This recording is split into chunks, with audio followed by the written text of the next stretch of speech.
ጤና ይስጥልኝ ክቡራትና ክቡራን የፕሮግራማችን ተከታታዮች እንደምንሰነበታችሁ።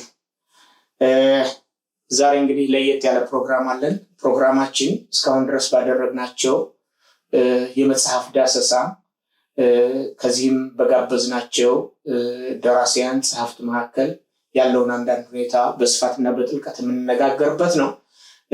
ከዛ ውጭ ደግሞ እንግዲህ ከተመልካቾቻችን ከአድማጮቻችን ፕሮግራማችን ላይ ያላቸውን አስተያየት የተቀበልናቸውን አንዳንድ ሀሳቦች እያነሳን የማስተካከያም ከሆነ የምናስተካክልበትን የማጠናከሪያም ከሆነ ጥንካሬ የምንይዝበትን በእነኝህ ዙሪያ ነው የምንነጋገረው።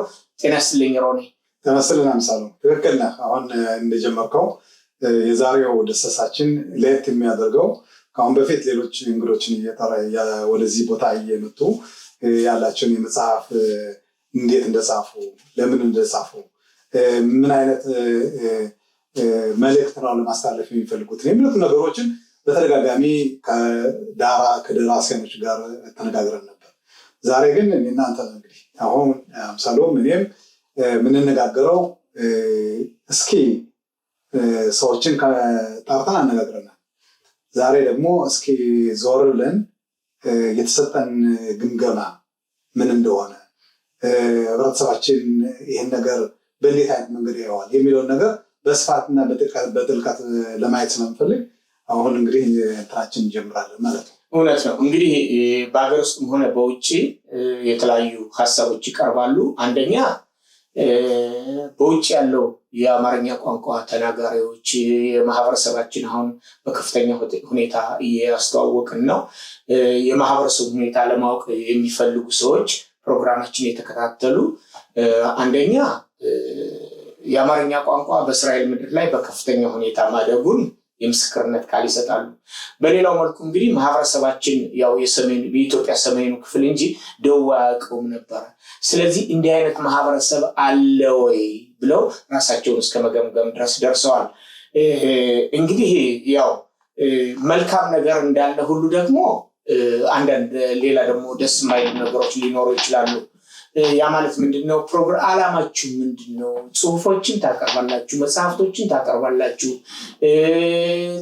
ጸሐፍትንና ደራሲያንን ታቀርባላችሁ።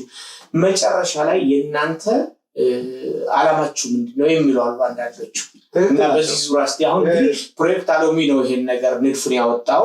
የፕሮጀክት አሎሚ ወይም ደግሞ በእስራኤል የኢትዮጵያን ብሔራዊ ፕሮጀክት ይሄን ነገር ሲነድፍ እቅዱን ሲያወጣ ዓላማው ምንድን ነው? እስቲ በእርግጥ በመጀመሪያም ተነጋግረንበት ነበር በዚህ ጉዳይ ላይ። ትክክል ነው። ከአሁን ቀደም ገና ስንጀምር የዚህን ሁኔታ የዚህን ሀሳብ ጥንሰ ሀሳቡን ስናቀርብ በፕሮጀክት አሎሚ ሊቀርብ እና ለህብረተሰቡ በከፍተኛ ደረጃ ቢስፋፋ ህብረተሰቡም ምናልባት ከአሁን በፊት ያላወቃቸውን ነገሮች፣ ከአሁን በፊት ያልተረዳቸውን ነገሮች፣ ከአሁን በፊት መስማት እየፈለገ እንደ ውሃ እየጠማው ያላገኛቸውን ነገሮች በዚህ መድረክ ውስጥ እንዴት ለማስተላለፍ እና ህብረተሰባችን በጥሩ ሁኔታ እንዲከታተል እንደገና ደግሞ ቅድሚያ አሁን እንዳልከው በተለይ ይሄ ፕሮግራም አብዛኛውን ጊዜ በእስራኤል ሀገር ብቻ አንዳንዴ የሚተላለፍ ይመስል ነበር። ነገር ግን እኛም ማስተላለፍ የሚፈልገው የኢትዮጵያ ይሁዲዎች ታሪክ፣ የኢትዮጵያ ይሁዲዎች ምን ደረጃ ላይ ነው ያሉ በአሁኑ ሰዓት በዓለም ውስጥ ተበትነው የሚኖሩ የአማርኛ ተናጋሪዎች እንዲያውቁ እና ከኛ ጋር ግንኙነት እንዲያደርጉና በሰፋ ባለ መንገድ እንድናየው ምናልባት ይሄ ፕሮግራም እንደ አንድ መድረክ ለማንኛውም ሰው ክፍት ሆኖ የምንነጋገርበት ጊዜ ሊደርስ ይችል ይሆናል። ነገር ግን የእኛ መልእክታችን ምንድነው? ለምንድነው ይሄን ያደረጋችሁት?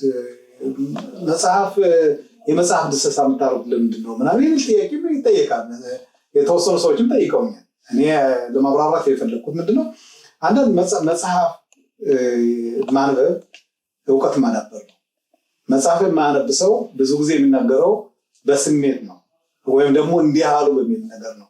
በመጽሐፍ የሚጻፉት ነገሮች ያነዛን ነገሮችን አንብቦ ተረድቶ እንደገና ደግሞ ለሰዎች ግንዛቤ እንዲያገኙ ማድረግ ይሄ ከፍተኛ ተሰጥኦ ነው እና በዚህ ደረጃ በግምገማው ደረጃ በመጽሐፎች ደረጃ ያሉት ነገሮች ብዙ ትምህርት የሚያስተምሩ ብዙ ታሪኮችን ያቀፉ ሌሎችን ደግሞ የሚስቡ ምንድነው ምን ሆነ ምን ተደረገ ብለው እነዛ መጽሐፎችን ወስደው አንብበው ለካ እንዲህ ያለ ነገር አለ ብለው ራሳቸውን እንዲጠይቁ የሚያደርግ ስለሆነ አሁን ይሄ ፕሮግራም ከፍተኛ ደረጃ ያደርሳል ብዬ ገምታለሁ። እውነት ነው። አንዱ ምን አለ መሰለህ ከውጭ ነው ስነ ጽሁፍ የሚጻፈው በሰው ስለ ሰው ለሰው እንደሆነ የዘርፉ ባለሙያዎች ያስተምራሉና እነኚህ የምታቀርቡልን መጽሐፍቶች ነው የሚለው እንግዲህ የምታቀርቧቸው መጽሐፍቱም ሆነ መጽሐፍቶቻቸው እጃችን ላይ እንዲደርሱ በርካታ የአማርኛ ቋንቋ ተናጋሪ ወይም አንባቢ ወዳለበት ቦታ ወደ ኢትዮጵያ እንዴት አድርጋችሁ ነው ማድረስ የምትችሉ? ቢቻል ተወልዳችሁ ያደጋችሁበትን አገር ስለሆነ እትብታችሁ የተቀበረበትም ስለሆነ እዛው ቦታ ላይ በተለያዩ የባህል መግለጫ ቦታዎች ላይ መጽሐፍቶች ቢቀመጡ በላይብረሪ ደረጃ ማለት ነው ቢቀመጡና ብናነባቸው በጣም ጓጉተናል የሚሉ አሉ። ትክክል ነው። በሌላ መልኩ ቅድም እንዳልከው መጽሐፍቶች ይጻፋሉ። በእኛ እንደኔ ግምት ሁልጊዜም እኛ እንደምነጋገረው ያጻጻፍ ስልቱ 3-4 አይነት ነው። ትክክል ነው። ደክመው ገንዘባቸውን አውጥተው ጊዜያቸውን መስዋዕት አድርገው የሚጽፉ ሰዎች አሉ። ለእነኝህ ልዩ ክብር አለ። ሌሎች ደግሞ ተናግረው ጸሐፊ ፈልገው የሚያጽፉ አሉ። በሌላ መልኩ ደግሞ ገዝተው የሚያሳትሙ አሉ። የአሳታሚነት ባለመብት እንጂ የጽሁፉ ባለቤትነት የላቸውም፣ አያውቁትም። ትልቁ ችግር እዚህ ላይ ነው። ምክንያቱም የተጻፈ ነገር በሙሉ እውነት ነው ማለት አይቻልም። ያ የሚጽፈው ሰውዬ ማህበረሰብ ላያውቅ ይችላል። አንድ ምሳሌ እኔ ልንገርህ። አንዱ ኢትዮጵያ ሄዶ አጽፎ ይዞ መጣ። ወደ 1500 የሚሆኑ መጽሐፍ እና ካመጣ በኋላ ይልኝ አለ። እኔ ማየት የምችለው ከማሳተም በፊት ነው። ካሳተምኮ በኋላ ምን ላደርግ እችላለሁ? በምንም ታምር ካላየህልኝ አለ። እንዲያውም በምረቃ ስነ ስርዓቱ ላይ ንግግር እንድታደርግ እፈልጋለሁ ሲል ያላነበብኩትን ነገር እኔ መናገር አልችልም። እና እዛ ጋር ስመለከተው ሰውየው ለሁለት ልጆቹ ባር ሚጽዋ አድርጓል። ባትና ባር ሚጽዋ። እንግዲህ ባትና ባር ሚጽዋን የምናውቀው እኛ ነን የማህበረሰቡ ተወላጆች። ባት ለሴቷ ልጅ ነው፣ ባር ለወንዱ ልጅ ነው። ሰውየው ሲጽፍ ገና ቁጭ ብለን እያለ ሁለት ስህተት አገኘው። ልጅቷ ጋር ባት ሚጽዋ እየተደረገ ባር ሚጽዋ የሚል ከሰው እንዴ ይሄ እኮ ምናምን ስለው እዚህ ላይ ከዚህ ጋር አሁን እንደምትለው ብዙ ጊዜ በሀገር ለቀው በሚሄዱ ህብረተሰቦች ላይ የሚታይ አንዳንድ ጉድለቶች አሉ። ማለትም ጉራማይሌ የሚባል ነገር ሰምተሃል? ጉራማይሌ ማለት የጥቅይት ቅልቅል የሆነ አንድ እህታችን ጽፋለች ጉራማይሌ መጽሐፍ ነው። እኔ ለምሳሌ እሱ መጽሐፍ ሳነብ ከመጀመሪያው ጀምሮ እስከ መጨረሻው እየሳኩ ነው የጨረሰው። ማለት በጣም ይስባል። ያንን ያልሆነበት ምክንያት እኔ ሁለቱንም ቋንቋዎች ስለማወቅ ነው። እንደዛ ካልሆነ አዝማቢያችን ወይም ደግሞ ያንን እነዛን የሚያነቡ ሰዎች ጉራማይሌ ከሆነባቸው በጣም ይቸገራሉ። የጉራማይሌ ብቻ ሳይሆን የቋንቋ አጠቃቀሙን ለይቶ ማወቅ። በአማርኛ ከሆነ በአማርኛ ቢሆን ምንም ችግር የለውም። አንተ አሁን ለምሳሌ አንድ ጊዜ ትሰማለህ ሰዎች ሲናገሩ አንድ ጊዜ የእንግሊዝኛ ቃላትን ያስገባሉ። ይሄ እውቀት መለኪያ ይመስላችኋል፣ ግን አይደለም። ለምን እኛ አሁን በአማርኛ የምንነጋገር አማርኛ ከሆነ አማርኛ እኮ ትልቅ ቋንቋ ነው። ብዙ ሰዋሰው እና ብዙ ነገሮች አሉበት ቋንቋ ነው። ስለዚህ በዚህ ቋንቋ ሁሉንም ነገር አጣርተን መናገር ካልቻል ችግር አለብን ማለት ነው። ለምሳሌ አሁን በአሁኑ ሰዓት በእንግሊዝኛ ወይም በዕብራይስጥ ብናገር ምናልባት እኛን የሚያዳምጡ ሰዎች በዕብራይስጥ የተናገሩ ነገር ምንድን ነው ምን ብሎ ነው የሚል ሊኖሩ ይችላሉ። አድናቆታቸውን የሚገለጹ ለዛ ነው አንዳንድ ሰዎች ከውጭ በጣም ከምናደንቃችሁ ነገሮች ውስጥ አንድ ቃል እንኳ ለእኛ ባዕድ ነው የባዕድ ቋንቋ ነው የሚሉት። አሁን ዕብራይስጥ አንድ ቃል እንኳ ተነግራችሁ ያን ቃል ለማስረዳት የሚሰጡት ትርጉም የቋንቋው ተጠቃሚ እንድንሆን አድርጎናል የሚሉ ሰዎች አሉ። በጣም ደስ የሚል ሀሳብ። በሌላው መልኩ ቅድም እንደነገርኩ አሁን ያ ሰውዬ አሁን 1500 መጽሐፍ ይዞ መጣ። እንትን ይሄ ምንድነው የቆሻሻ ማጠራቀሚያ ውስጥ ነው የከተተው፣ ጣለው። ምንም 17 ቦታ ላይ እንደዛ አይነት ስህተት አለው። ከዚህ ጋር ለምሳሌ አሁን አንዳንድ የሆኑ ችግሮች እናያለን። እነዚህ ችግሮች ደግሞ መቀረፍ የምንችላቸው ችግሮች ናቸው። ለምን አንድ ሰው መጽሐፍ በሚጽፍበት ሰዓት ለአዋቂዎች ማሳየት አለበት። እነዛ አዋቂዎች እኮ እኔ የምጽፍ ለእኔ ግልጽ ሊሆን ይችላል፣ ግን በሌላ ሰዎች ገጽታ ወይም በሌላ ሰዎች አንባቢነት ደረጃ ሲታይ ምናልባት ስህተት ሊሆን ይችላል፣ ወይም ደግሞ የተዛወረ ሊሆን ይችላል እና እነዛ ሰዎች ማስተካከል፣ ቃላቶችን የመገደፍ፣ ቃላቶችን የማስተካከል፣ ሀሳቦችን እንዲታረቁ ትክክለኛ አባባል ሊሆን ይችላል የሚለውን ነገር ከሌሎች መቀበል መልመድ ይኖርብናል። እኛ ምንድነው እናደርገው? እኔ የምጽፈው ነገር ሁሉም ግልጽ ነው፣ እኔ የጻፍኩት ነገር ለሁሉ ተስማሚ ነው፣ ስለዚህ ለሌላው ሳላሳትፍ መጽሐፉን እንትን አወጣለሁ እና ለአንባቢያን አቀርባለሁ። አንባቢያን በሚያነቡበት ሰዓት ችግር ይፈጠራል። በዛ ሰዓት አሁን የጻፍከው መጽሐፍ ተኝተህም ተነስተህም ጊዜን ሰውተህም ገንዘብን አጥፍተህም የሰራቸው ስራዎች ወደ ቆሻሻ ቦታ ይጣላሉ ማለት ነው። ስለዚህ ቆሻሻ ከመጣላቸው በፊት ለአዋቂዎች ማሳየት ውርደት አይደለም። እኔ አሁን በማዘጋጃቸው መጽሐፍቶች ላይ አንተም ተሳታፊ ነህ በአብዛኞቹ። በዚሁ አጋጣሚ ላመሰግን እወዳለሁ። መጽሐፍትን ወስዶ አንብቦ አስተያየት መስጠት ማለት ያ ሰው እንግዲህ አንተ ታውቀዋለህ፣ ያ ሰው ጊዜውን መስዋዕት አድርጎ ከስራ ጸባዩ ጋር እንዲሄድለት አጣጥሞ ነው። ይሄ በእኛ ልምድ የለም። ከታተመ በኋላ ሰዎች ይዘው ይመጣሉ። ከታተመ በኋላ ምንም ዋጋ የለውም ያ መጽሐፍ እንግዲህ አንድ ጊዜ ታትሟል። ስለዚህ አንድ ያለው ለሰዎች ማሳየት፣ ሰዎቹ እንዲያነቡ። እኔ አሁን በአብዛኞቹ ልክ እንዳንተ ጊዜያቸውን መስዋዕት አድርገው የሚያዩዋሉ። እነኚህ ሰዎች ቢያንስ የፊደል ግድፈትን፣ የቃላት ስህተትን ያርማሉ። በሁለተኛ ደረጃ ከባህል አኳያ ያደግንበትን ባህል እኔ የረሳሁትን አንተ ታስታውሳለህ፣ አንተ የረሳኸውን ሌላ ያስታውሳል።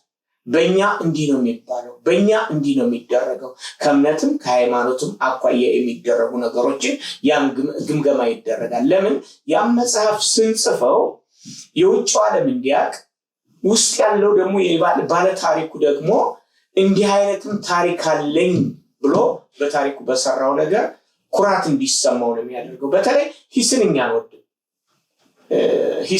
ሂስ ማለት እንግዲህ በዛ መጽሐፍ ላይ አስተያየት መስጠት። አስተያየት ስቀበል እኔ ለሚደርስብኝ ወይም ለማደርገው ነገር፣ ለወደፊት ለማደርገው ነገር ጥንካሬን ይዛለሁ፣ አስተካክላለሁ።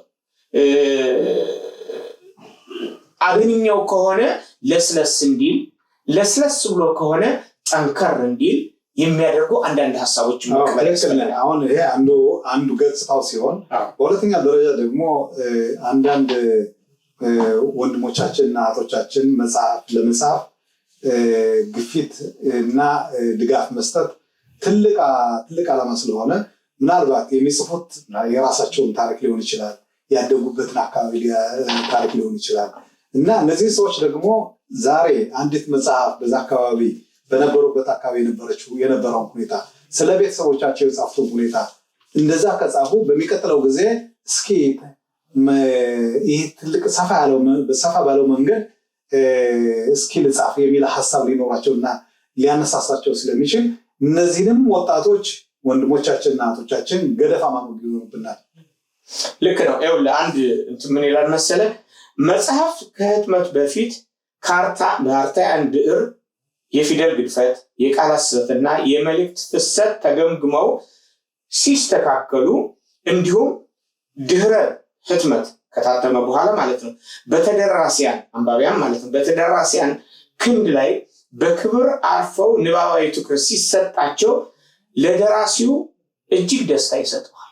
ቆንጆ ጽፈሃል፣ በርታ፣ ይዞ ቀጥል፣ በዚህ ማን ያረመልህ፣ ማን ያስተካከለልህ፣ ከመታተሙ በፊት እነማን አይተውታል፣ አይተው የሰጠው አስተያየት ሁሉ አነበብኩት፣ በጣም ደስ ይላል። እዚህ ላይ እንግዲህ ደራሲያን ያው በቅን ልቦና ለአንባቢዎቻቸው ጆሮአቸውን ሲሰጡ፣ አንባቢዎቻቸው ማለት እንግዲህ ጆሮአቸውን የሚሰጡት እንዲህ ጽፈሃል፣ እንዲህ አድርገሃል፣ እንዲህ ብታደርገው እንዲህ ቢሆን መልካም ነው፣ እንዲህ ቢሆን መልካም ነው፣ እዚህ ጋር ተሳስተሃል፣ እዚህ ጋር ግንናዋል፣ እዚህ ጋር ደግሞ ወረድ አድርገዋልና እንዲህ አድርገው። ይሄን ጆሮአቸውን ደራሲያን ሲከፍቱ ስነ ጽሁፋዊ ሂስ በጸጋ ተቀብለው ተግባራዊ ሲያደርጉ ለቀጣዩ ብዕር ስራቸው ኃይልና ብርታት ይሰበስባሉ። ይህን የድርሰት መርሃ ግብር ተግባራዊ የማያደርግ ጸሐፊ ወይም ደራሲ ብዕር ከወረቀት ባያገናኝ ይሻላል። እንዲህ እኮ ነው አምሳሉ።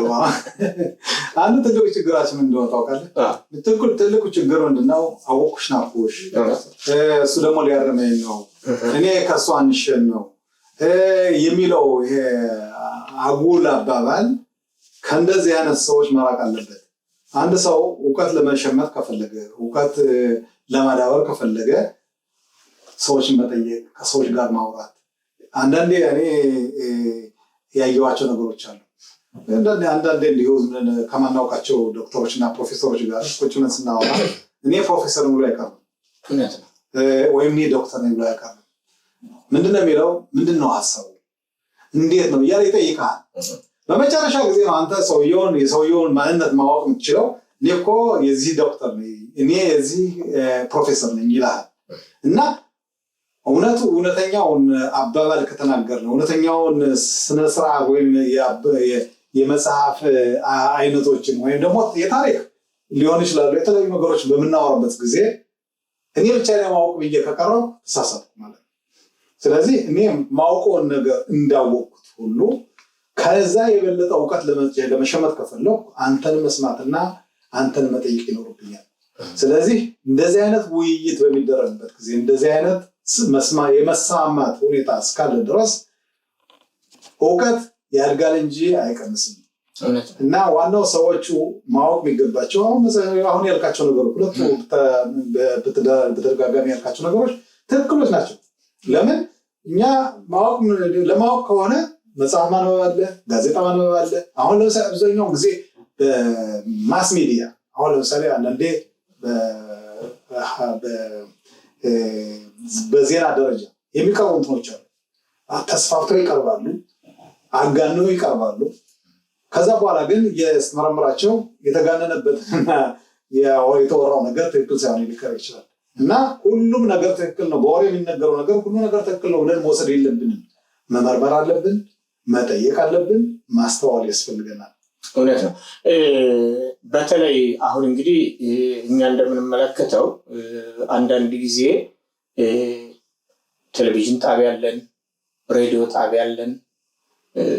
ቴሌቪዥን ጣቢያም ላይ እኔ ብዙ ነገሮችን ይሄ በመጽሐፍት ዙሪያ ብዙ ነገሮችን ለማድረግ ሞክሬ ነበረ። ምንድነው የምለው ይዘው በሚቀርቡበት ጊዜ መጽሐፉን በሚገባ ማንበብ፣ በተለይ ቃለ መጠይቅ የሚያደርጉ ሰዎች እኔ እናንተ አሁን እዚህ የምናደርገው ቃለ መጠይቅ የመጽሐፍ ዳሰሳ ነው። ቃለ መጠይቅ ሲሆን ሰውየውን ለማንኮላሸት ወይም ስራውን ዝቅ ለማድረግ ወይም ደግሞ ልክ የፖሊስ ምርመራና የሌባ ተመርማሪ አይነት ነገር እንደዛ አይደለም። የኛ ዳሰሳ ማለት መጽሐፉን በዳሰሳ በምናደርግበት ጊዜ አንደኛ በውስጥ ያለውን ነገር ተመልክቶ ሰውየውን ለሁለተኛ ዙር ለሚጽፈው ለሚቀጥለው የስነ ጽሁፍ ይዘቱ አቅጣጫዎችን ማመላከት፣ በሁለተኛ ደረጃ እሱ የጻፈው ነገር በተለይም አሁን እኛ ጋር በርካታ መጽሐፍቶች ይጻፋሉ። ማን ነው የሚያነባቸው? አንደኛ ዘመኑ ስታዩ የቲክቶክ ነው፣ ፌስቡክ ነው፣ የተለያየ ነው፣ የሚያነብ የለም። እንዲነበቡ ግን ወይም ደግሞ እነኚህ ታሪኮች እነኚህ የተጻፉ ታሪኮች ወደ አንባቢያን እንዲቀርቡ እንዲቀርቡ ከፍተኛ የሆነ አስተዋጽኦ ያደርጋል። ምናልባት እንግዲህ ፕሮጀክት አሎሚ ያለው እቅድና ዓላማ ወንዝ ከተሻገረ ከነኚህ መጽሐፍቶች ውስጥም በትረካ መልክ ይዘናቸው የምንቀርባቸው አሉ። ያ ማለት ምንድነው? የራሳችን ግምገማ ወስደን ለማህበረሰቡ ለራሱ ከነ እርስ እንኳን አወጣጣችን ታሪክን ከባለ ታሪኩ ነው የሚለው። ያ ማለት ምንድነው? ታሪኩን ያውቁታል ባለ ታሪኮቹ፣ ነገር ግን የሚያውቁትን ታሪክ እንዳዲስ ነው ሲቀርብላቸው እንዲህ ነበር ነው ወይ ብሎ ኩራት ይሰማቸዋል። ለምሳሌ እንደምሳሌ አርግልስተና ከጻፍኩት መጽሐፍ ውስጥ አንዱ የሚለው ምንድነው? የማይረሳው ጉዞ ይላል። አሁን እንደዛ የማይረሳው ጉዞ የሚለው ነገር እነሱ የሚያስቡት አሁን እንዴት ብለን እንደመጣ ነው አይደለም። የማይረሳው ጉዞ ማለት የኢትዮጵያ ይሁዶች ወደ ኢትዮጵያ እስኪገቡ ድረስ ከገቡም በኋላ ያሳለፉት የጉዞ ሁኔታ ከሀገር ወደ ሀገር፣ ከከተማ ወደ ከተማ፣ ከገጠር ወደ ገጠር፣ ከተለያዩ ቦታዎች እንዴት እንደነበረ ማለት ጉዞው ከዛ ከኢትዮጵያ ወደ እስራኤል ሀገር ብቻ አልነበረም እና ምንድነው ማወቅ ይፈልግ እንዴት ነው ለምንድነው ይሄ ርዕስ የተሰጠው? ርዕስ የሚሰጥ ዝም ብሎ አይደለም። ርዕስ ሲሰጥ ብዙ ያጠቃልላል። የመጽሐፉን ገጽታ አብዛኛውን የመጽሐፉን ልጅ ስትወልድና ይላሉ ልጅ ስትወልድና መጽሐፍ ስትጽፍ የምትሰጠው ርዕስ አንድ ነው።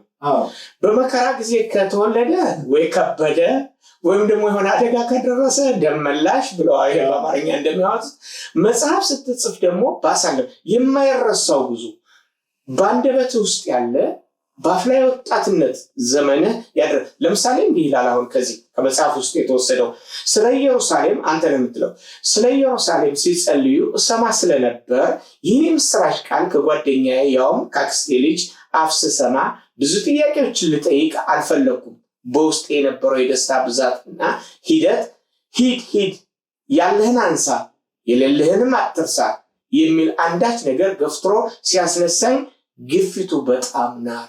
ይሄ ከመጽሐፍ ውስጥ የተወሰደ ነው።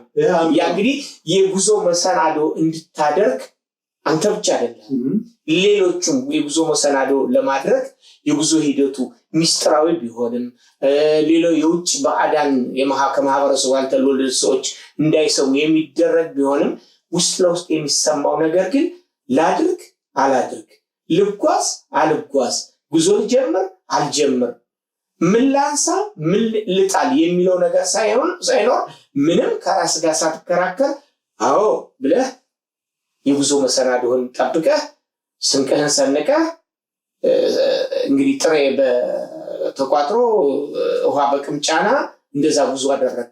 እንዲህ አይነት ነገሮች አሉ። ይሄን አንተ ጻፍከው እንጂ ሌሎቹም የማህበረሰቡ ተወላጆች ያደረጉት የጉዞ ሂደት መሰናዶ ነው።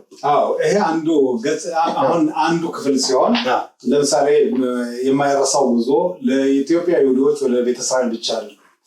እኔ ማውቃቸው ጓደኞቼ ከጎንደር ሱዳን ስንገባ ሱዳን ውስጥ ያገኘኋቸው ጓደኞች ነበሩ። ማለት የማህበረሰቡ ተወላጅ ያልሆኑ እነሱም አሁን የማይረሳው ጉዞ የሚለውን ነገር ልክ እንደኔ እንዳለፍኩት ሁሉ እነሱም አልፈውታል። ስለዚህ ይሄ መጽሐፍ በሚያነቡበት ጊዜ ለካ እሱም እንዲህ ሆነዋል እኔም ያለፍኩት ነገር ይሄ ነው ብለው የራሳቸውን ታሪክ ምናልባት እኔም ባልጽፈው እንኳን እኔ የጻፍኩት የራሴንና የህብረተሰቤንም ቢሆንም ሌሎቹ የሌሎችንም አብልጠው ሊጽፉ ስለሚችሉ ለሌሎችም ያለፉትን ችግር ወይም ደግሞ ያለፉትን መከራ በይበልጥ ሊያቀርቡት ስለሚችሉ ጸሐፊያን ደራሲዎች ሆነው ለኢትዮጵያ ህብረተሰብ ብዙ ትምህርት ይሰጣሉ የሚለውን ነገር አሳስብ ኖራለሁ እና ይሄም ደግሞ እንደሚሆን አልጠራጠሩም። ምክንያቱም አንዳንዴ መጽሐፎችን ባለማግኘት አንድ መጽሐፍ ባለፈው ሳምንት አንድ መጽሐፍ ሰጠኝ ሰሞኑን አሁን ጨረስኩት በአንበቤ እና ሰው ያለፈው ጉዞ ሂደት ከኔው ጉዞ ጋር ብዙ ይመሳሰላል። ለዛ ስለተመሳሰለ ምን ሳነብ ትኩር ብዬ ተሰጥቶ በተሞላበት ሁኔታ ምን አጋጠመው ምን ሆነ ምን ደረሰ ለምንድን የደረሰበት ምክንያት ለምንድን ነው ያው ራሴን በራሴ እየጠየቁ ከመጽሐፉ ጋር በማነባቸው አረፍተ ነገሮች ጋር ማውገት ነበር እና ዋናው ትልቁ ነገር ነው ሰው ልጅ እስካለ ድረስ ያቀደም ያልካቸው ነገሮች ሰውን የሰዎችን ሰዓትና ጊዜ የሚበድሉ እንትኖች አሉ። ለምን እነማን ናቸው ብትል ፌስቡክ፣ ትዊተር፣ ቲክቶክ እነዚህ ነገሮች ለምሳሌ ስታገላጣቸውን ብትውል በየጊዜው አንድ ደቂቃ ባልሞላ ሰዓት ውስጥ የተለያዩ ነገሮችን ታያለህ። ነገር ግን እነዛ ነገሮች እውቀት ሰጥተውኛል፣ ሸምቼባቸዋለሁ፣ ህይወቴን ቀይረውታል የሚለው ነገር ግን ከዛ ላይ አታገኘው። ለምን ሁልጊዜ የምታየው ጊዜ ማባከን ነው። ጊዜህን እንዳታባከን ደግሞ ልክ እነዛ ሰርተው እንዳሳዩ ሁሉ አንተም ሰርተህ ሌሎችን በዛ አንተ በሰራቸው ተመስጠው ነገሮች እንዲያውቁ ማድረግም አስፈላጊ ነው። በዚህ በነገራችን ላይ የረሳሁትን ነገር አመጣልኝ። ይሄ መጽሐፍ ባለፈው 2000 3 አካባቢ መጽሐፍ ለማሳተም እዛ ለማስመረቅ ኢትዮጵያ በሄድኩ ጊዜ ከዚህ ያሉትን የቤተ እስራኤል ታሪክ የሚያትቱ አንዳንድ መጽሐፍቶችን ወደ 5 6 7 8 መጽሐፍቶችን ወስጄ ነበር። ከነኛ መካከል 2 መጽሐፍቶች ያንተ እዛሉ። ይሄ አሁን አንድ ዶክተር ልጅ ቅድም እንደነገርኩ ሌሊቱን በሙሉ ከሱ ጋር ነው ስናበብ ያደርኩት። ከፊላደልፊያ ነው የሄደው። ከኛ ሰዎች ጋር ነው በሱዳን የ17 ዓመት ወጣት ነበር። በኢህአፓው ጊዜ በሄደ ጊዜ እያንዳንዱን ይሄ የስደተኛ ካምፖችን ያውቃል። ለመጽሐፍ ከእድሜ ማኳያ ስለረሳቸው እንግዲህ ወደ 40 ዓመት ሊሆናል 40 ዓመት ነው። ከዛ አሁን እንግዲህ 50 ዓመት ምናምን ሰው ዶክተር ሆኗል። እንደ ዋቢ መጽሐፍትነት የተጠቀመው ይሄ ነው። እዛ አግኝቶ አሳደውም እኔን ያገኘኝ ከዛ በኋላ። ምክንያቱም ከዛ ያሉ ጓደኞችም እንትን አደረጉ። ያ ማለት ምንድነው? የምንጽፋቸው መጽሐፍቶች ለንባብ ብቻ ሳይሆኑ ሪፈረንስ ማለትም እንደማገናዘቢያ የሚወሰዱ ብዙ ነገሮች አሉ። ይሄን ስናደርግ ደግሞ ክሬዲት መስጠት ያስፈልጋል። ክሬዲት ሲባል ማለት ነው ለምሳሌ ነው በምንጽፋቸው አንተም ራሱ በጻፍካቸው መጽሐፍቶች ውስጥ በዋቢነት የጠቀስካቸው ወደ 5 6 አይነት መጽሐፍቶች አሉ። ክሬዲት መስጠት ማለት ያለዛ ግን ስርቆት ነው የሚሆነው። ምክንያቱም ከአንተ መጽሐፍ ላይ የወሰድኩትን ነገር እንዲሁ ብቻ በራሴ ጊዜ የኔ ፈጠራ አስመስዬ የማስቀምጥ ከሆነ ሰረኩ እንጂ ነው። አንደኛ አንባቢነቴን ነው ክስም ሊወስድ ይችላል። እና ሰዎች በሚጽፉበት ጊዜ ሌላው የሚወስዱ ከሆነ ጥንቃቄ ማድረግ ያስፈልጋቸዋል። ያ ጥንቃቄ ደግሞ ራሳቸው ይጥቅማቸዋል እንጂ አይጎዳቸውም። እውነት ነው። ለምን ለምሳሌ አንድ ሰው መጽሐፍ በሚጽፍበት ጊዜ ብዙ ነገሮችን አውጥቶ አውርዶ ነው የጻፋቸው እና የእሱን ጽሁፍ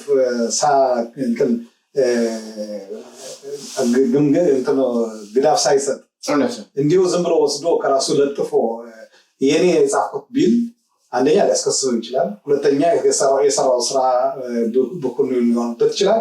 እና ከእንደዚህ አይነት ነገሮች ብዙ ጊዜ መጠንቀቅ ያስፈልገናል። መጽሐፊዎች ከሆነ ተናጋሪዎች ከሆነ አስረጂዎች ከሆነ የምናስረዳቸው ነገሮች የምናገራቸው ነገሮች በአብዛኛውን ጊዜ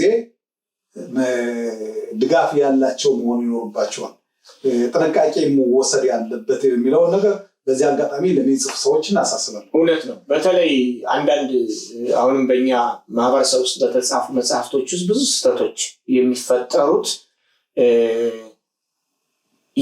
አንደኛ የምንወስዳቸውን ነገሮች ምንጭ ባለመጥቀስ ነው። እሱ ብቻ አይደለም። ለምሳሌ አንዱ ነገር ልንገርህ። እኛ ለምሳሌ መጀመሪያ ጊዜ ወደ እስራኤል ሀገር እንደመጣን የቋንቋ ችግር ነበር። ብዙም አናውቅም ስለ የዕብራይስጥ ቋንቋ ማለት ነው። አሁን ባለችን ሰባራ የዕብራይስጥ ቋንቋ በተሰባበረ ሁኔታ የነበርንበትን የታሪክ ለመናገር ሞክረን ነበር። አንዳንዶች ምን ያደርጋሉ? በተለይ በነጮች ዘንድ የምታየው ነገር ነው። ወረቀትና እስክሪብቶ እጃቸው ላይ አይለቅም እና የምትናገረው በሙሉ ይጽፋሉ። የምትናገረው ነገር አንተ የተናገርከው ነገር እንግዲህ ከዛ እንዴት እንደነበረ እዛ እንዴት እንደተሰንደ ባህላችን ጠብቀን እንደኖርነ ሃይማኖት እንዴት እንደተከበረ መንገዱ እንዴት እንደሆነ ምናምን ብሎ ያን ሁሉ ይጽፋል። ግን ያን ይጽፍና አሁን ወደ መጽሐፍ ይተረጉመዋል።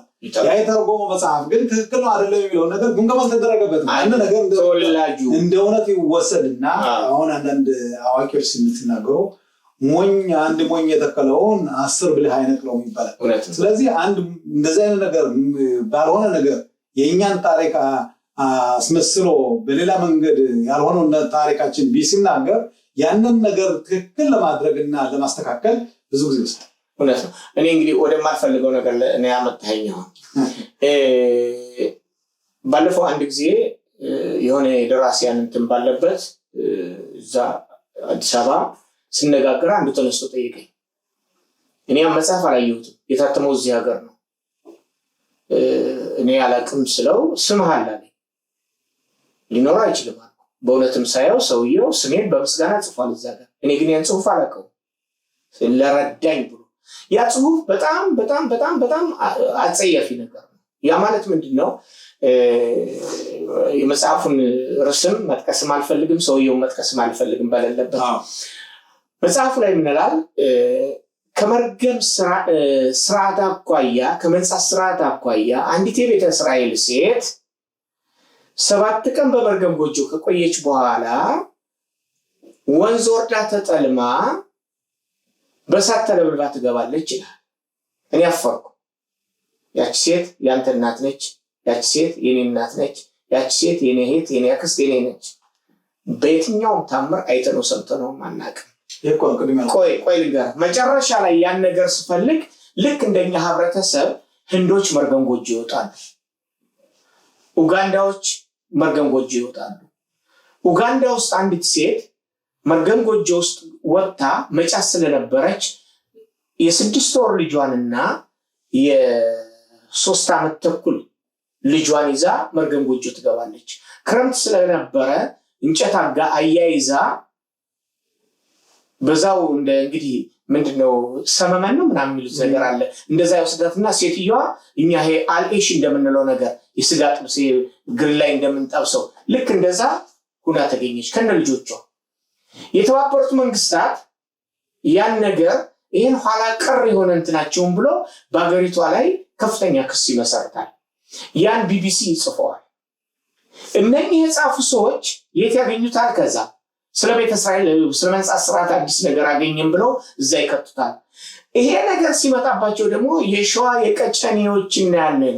የቀጨኔ ቤተ እስራኤል የሚባለውን ታሪክና የዚህኛውን አንደኛ ኮምፓሪሽን ከሆነ ማወዳደር ከሆነ መግለጽ በቤተ እስራኤል በኩል ይሄ ይደረጋል፣ ቀጨኔ ባሉት ወገኖቻችን በኩል ደግሞ እንዲህ አይነት ይደረጋል ተብሎ ሐሳብ መስጠት በደፈናው ያናደረጉና በዕብራይስጥ ሁሉ ተተርጉሟል።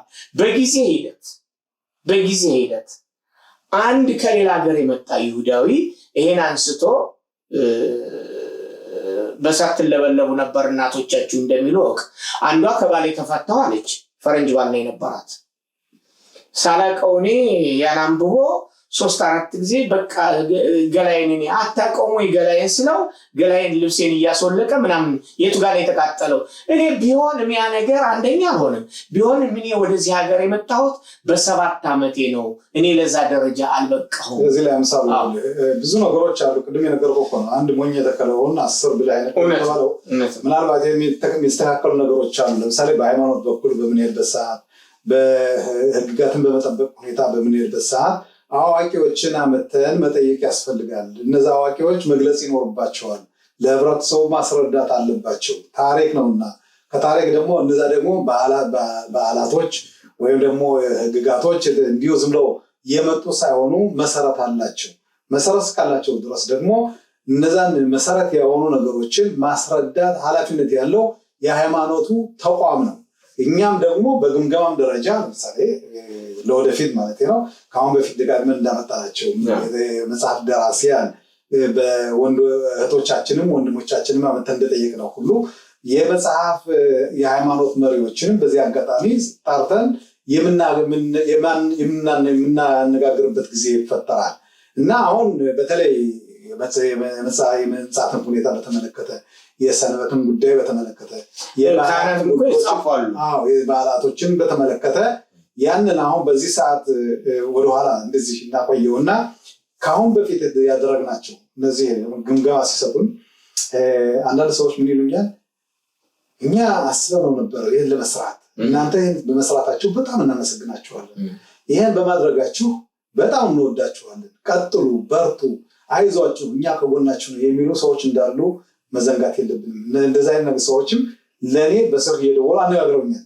ያን ነገር እንድሰጠኝ ለኔ ሞራል ለዚህ ነገር የበለጠ እንድጠነክር የበለጠ ይሄን ነገር አስፋፍተን ያላገኘናቸውን የመጽሐፍት ደራሲያን ወደዚህ እንዲመጡና እንዲያነጋግሩን ለማድረግ ከፍተኛ ግፊት የሰጠኝ መሆኑን በዚህ አጋጣሚ ልገልጽ እንደወዳለሁ። በጣም ቆንጆ ነው። አንድ ነገር አነርሳ።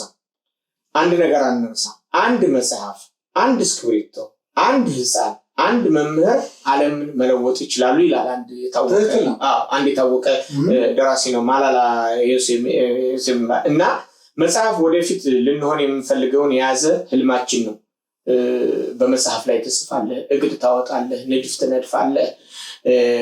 የኛ አሁን የዚህ የመጽሐፍት ዳሰሳ ማድረጋችን አንደኛ በቤት ውስጥ ያሉ ወላጆች ለልጆቻቸው ማስተማር የሚችሉትን ያለፉበትን ባህል፣ ያለፉበትን ወግ፣ ያለፉበትን እምነት፣ ያለፉበትን የጉዞ ሂደት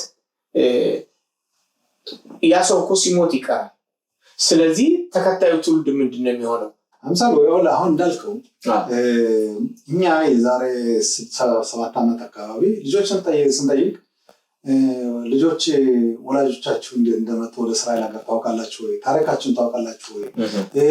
ኢትዮጵያ እንዴት እንደነበረ ታውቃላችሁ? አናውቅም። አሁን ለዚህ መልስ የሰጠነው ምንድነው? በእኛ በዚህ በፕሮጀክት ሎሚ አማካኝነት ልጆች ወላጆቻቸውን የመጠየቅ የሀገሪቱን ሀገራችን የነበርንበትን ቦታ ታሪክ መማርና ማወቅ ከዛ በኋላ ደግሞ ልጆች ወላጆቻቸውን እንዴት እንደሚጠይቁ ማለት ሰው መጠየቅ ቀላል ነገር አይደለም። እንዴት መጠየቅና ስትጠይቅ ደግሞ አንተ መስማት እንዴት እንደምትችል የሰማውን ነገር እንዴት መጻፍ እንዳለብህ ከዛ የጻፍከውን ነገር ደግሞ ለጓደኞችህ እንዴት መናገር እንዳለብህ ከጓደኞችህ ከተናገርክ በኋላ ደግሞ ያን ለወደፊቱ ትምህርት ቤት ውስጥ እንዲቀመጥና ሌሎቹ እንዲያውቁት ለማድረግ የተደረገ የሙያ ዘርፍ አንዱ ፕሮግራማችን ይሄ ነው። ስለዚህ በዚህ አማካይነት ዛሬ ወደ 800 የሚሆኑ ማለት ታሪኮች የወላጆችን ታሪክ በመሰብሰብ ወደ 6 መጽሐፍቶች አውጥተናል። 6 መጽሐፍ ማለት በጣም ትልልቅ መጽሐፎች ናቸው እና ያን እንደ ታሪክ ሆኖ በየትምህርት ቤቱ አሁን ተቀምጦ ታያለ። ሌሎች ልጆች ያንን ነገር ወስደው ያነባሉ። ብዙ ሰዎች ከኛ ከዚህ የመጡ መጽሐፍቶችን በነፃ የምናድለው እነዛ መጽሐፎች እየወሰዱ ምን አይነት ትልቅ ታሪክ እንደሰራን ሲያመሰግኑ እንሰማለን። ስለዚህ ቅድም አሁን ያልከው ነገር ልጆች የወላጆቻቸውን ታሪክ ማወቅ አለባቸው። ከየት እንደመጡ ምን እንደነበሩ አሁን የት ቦታ እንዳሉ ለወደፊት ልጆች ደግሞ ልጆቻቸውን እንዴት አድርገው ታሪክ ማስተማር የሚችሉ ያንን ነገር አንድ ሰው ታሪክ ካላወቀ ዝም ብሎ ያደገ ምንድነው አንድ አባባል አለ መነሻውን ያላወቀ መድረሻውን አያውቅም። እንደዚህ አይነት አባባል አለ። ያንን ነገር በትክክል በእኛ ህብረተሰብ ላይ እንዳይደርስ ደግሞ በወጣቶች በኩል በተለይ እንደዚህ አይነት ትምህርቶችን እናስተምራቸዋለን እና እኛ ለዚህ ነገር ከፍተኛ ሞራል እየሰጡን ያሉ አሁንም እንደምንቀጥልበት እስከ ዛሬ ድረስ እንግዲህ ይሄን ፕሮግራም ከጀመርነው መጽሐፍት ዳሰሳ ብለን ከጀመርነው ማለትም ታሪክልን ከባለ ታሪኩ የተለያዩ ስነ ጽሁፍ ውጤቶችን አግኝተናል። በዚህ ዳሰሳ ለምሳሌ እጅግ ጉልህ ስፍራ አላቸው የምንላቸውን በማህበረሰቡ ውስጥ የተጻፉ መጽሐፍቶችን ነው እንግዲህ የመረጥነው። እነዚህ መጽሐፍት በየትኛው ዘመንና ስፍራ እውነት የሚባሉ ናቸው እስካሁን እንግዲህ በጥናታችን። በሌላ መልኩ ጥልቅ ሀሳብም በማራኪ የስነ ጽሁፍ ቋንቋ አገላለጽና ብልሃት ያቀረቡ ናቸው።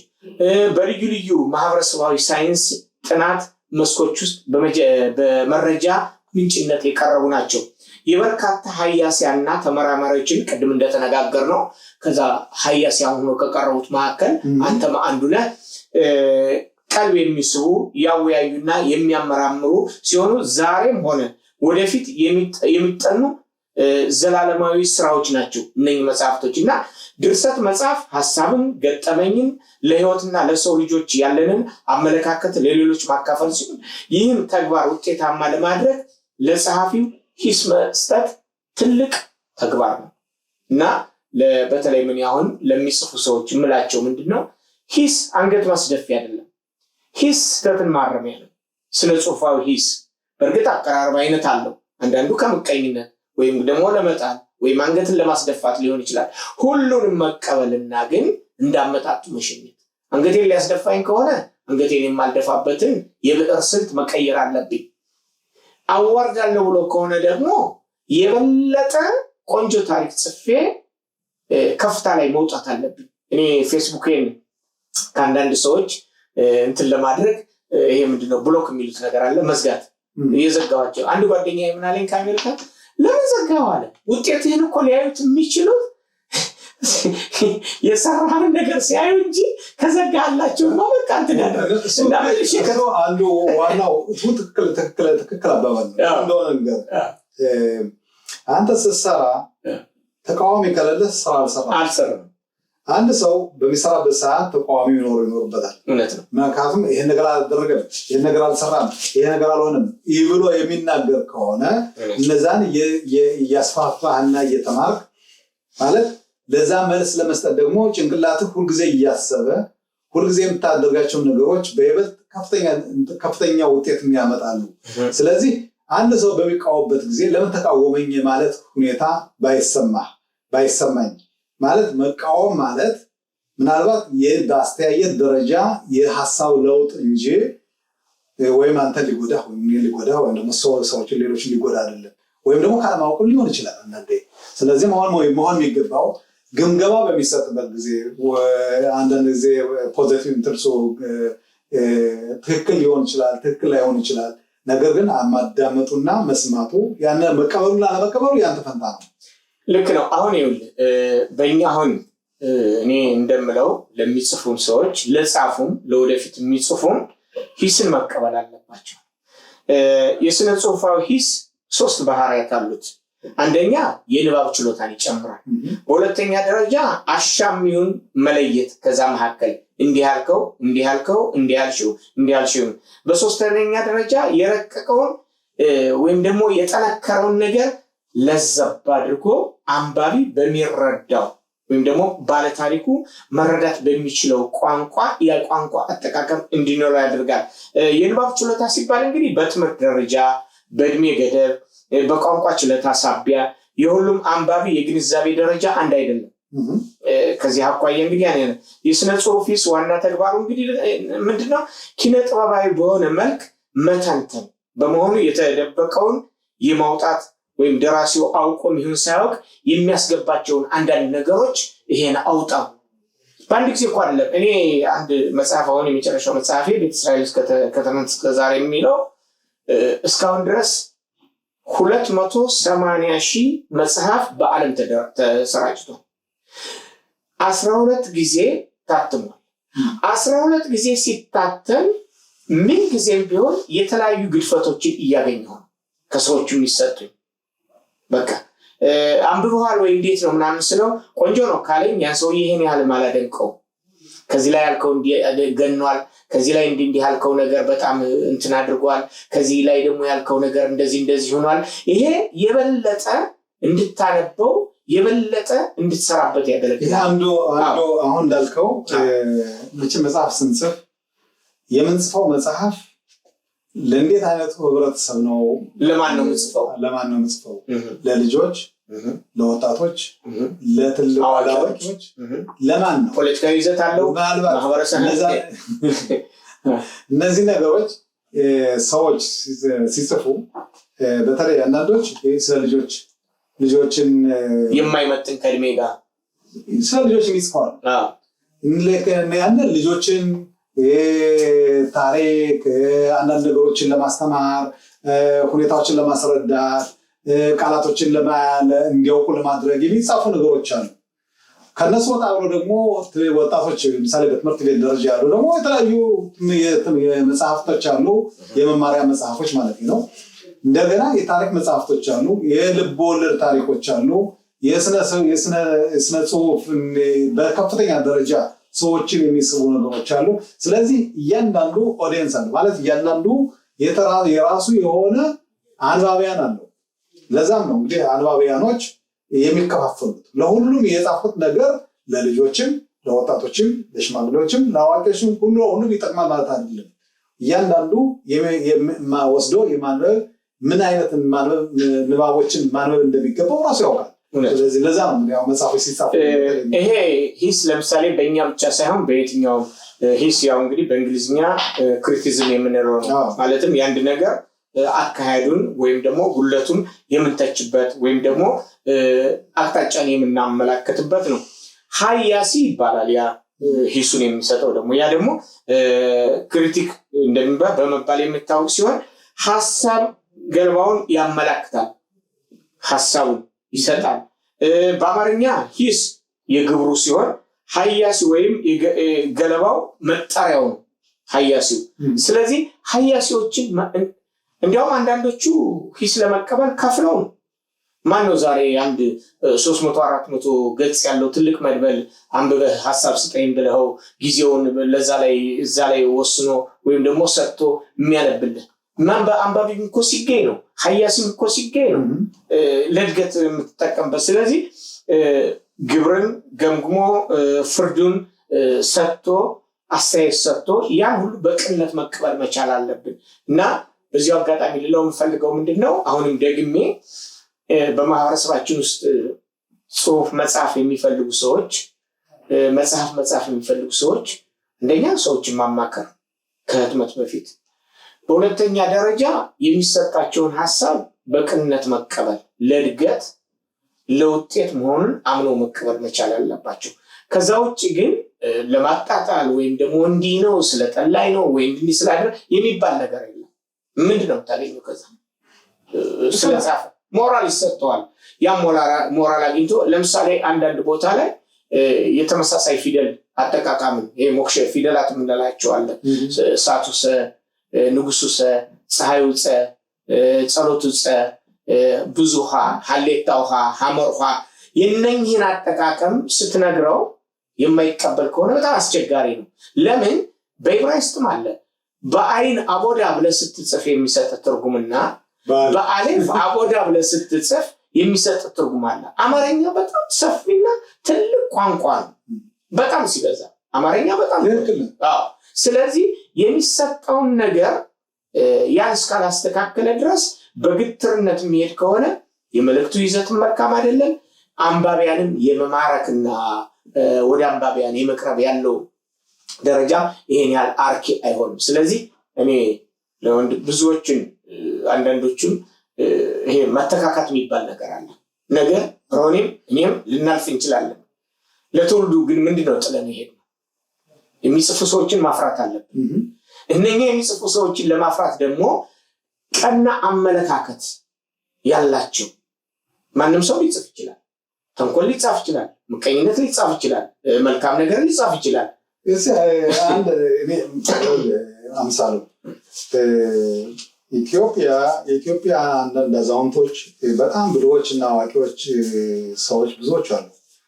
እንዴት ማለት ሲናገሩ ብዙ ጊዜ በብዛት አይናገሩም። የሚናገሯቸው ነገሮች ግን በብዙ ነገሮች ተተረጉማቸዋለህ። ማለት በሰምና ቅኔ የተመሰረቱ ሊሆኑ ይችላሉ እና አባባሎች እነዛን እንዴት እንዲህ አለኝ፣ እንዴት እንደዚህ ብሎ ተናገረኝ ብሎ ሲያስብ እነዛን ሲተነትናቸውና ትርጉም ሲሰጣቸው የተለያዩ አባባሎችን መቀበል ይችላል እና አማርኛ ለሚያውቅ ሰው፣ አማርኛን በደንብ ለሚከታተል ሰው አማርኛ የሚለው ብቻ ራሱ ስሙ እንኳን መፍትንት አለው ብዙ ትርጉሞች መስጠት እና መሆን የሚገባው ምንድነው ቋንቋውን ለምን እንዲህ ያለ ብሎ ከማለት ምን ማለት ነው ብሎ እስቲ ይህን ነገር ልተርጉመው ብሎ ራሱን በራሱ ቢጠይቅና መፍትሄ ለመስጠት ቢፈልግ ብዙ ነገሮች መማር ይችላል ማለት ይችላል ነው። ዋናው ነገር እንዴት ነው ስነ ጽሁፍን ግዴታ የተማረ ሰው ብቻ አይደለም ሐሳብ የሚሰጥህ ወይም ደግሞ ዶክትሬት ወይም ደግሞ ፕሮፌሰር እሱ ያርመኛል ብለህ መጠበቅ የለብህም። አንባቢ ነው አንተ የሚያርምህ።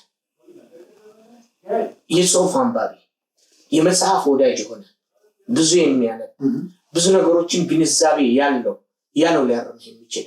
ያ ሰው ካንተ በእድሜ ሊበልጥ ይችላል፣ በትምህርት ደረጃም ሊያንስ ይችላል ወይም ስለዚህ የሰውየውን የሙያ ክህሎት እንጂ የእድሜውን ወይም ደግሞ የትምህርት ደረጃውን መገምገም የለብህም። ፕሮፌሰር ሆኖ የተማረው ነገሮችን ብቻ ሊሆን ይችላል። ለምሳሌ አንዳንድ አሉ ለምሳሌ ገጣሚዎች ገጣሚ ሆኖ ግጥም ልክ እንደዛ በላዩ ላይ ያለበት ነው።